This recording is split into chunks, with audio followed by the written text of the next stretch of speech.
We normally assess what option is best for the patient. As it's more discreet, we normally encourage adult patients to go for the Invisalign option, mainly because adults, they tend to be busier, so they might not be able to come to their appointments that often as the kids, and it's more discreet, so patients don't want to be showing that they are doing orthodontic treatment. It's not invisible, but it's almost invisible, so it works quite well.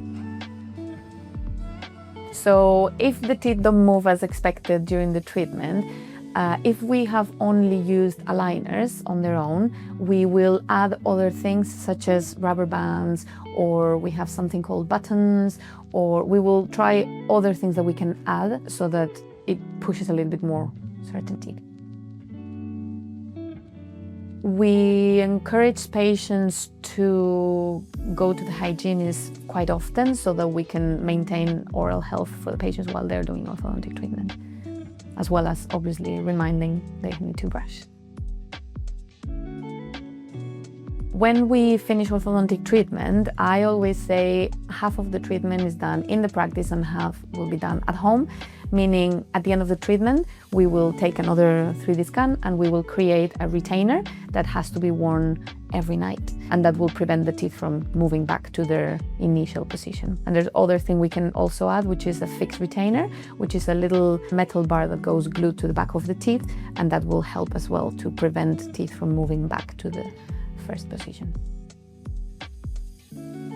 But for the patients, we have finance options, which means you pay a small deposit at the very beginning, and then we can spread across, I think it's 12 months, the whole treatment payment. And if not, we do something that we call a pay-as-you-go. So you pay, again, a deposit at the beginning. The rest of the fee can be paid on every appointment. You pay a little bit.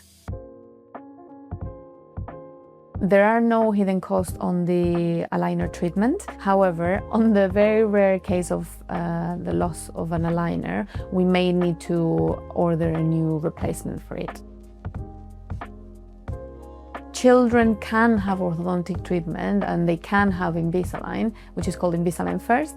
And it's very, very good because it does, in early ages, it does prevent more complex treatment later in life, which can prevent avoiding extractions and keeping all their teeth and delaying, like making the treatment much less complex at the end. I would advise to have the first orthodontic assessment at the age of 7 so that we can see how the teeth are coming through, how many teeth are coming through, what their positions are, and if early orthodontic treatment is going to prevent much more complex treatment, we will encourage the patient to start as soon as we can. It depends on the patient, but the patients normally need to come every 4 to 8 weeks, which is quite convenient for Invisalign, because if the patients are working, they might want to delay it a little bit and they can come even 12 weeks apart.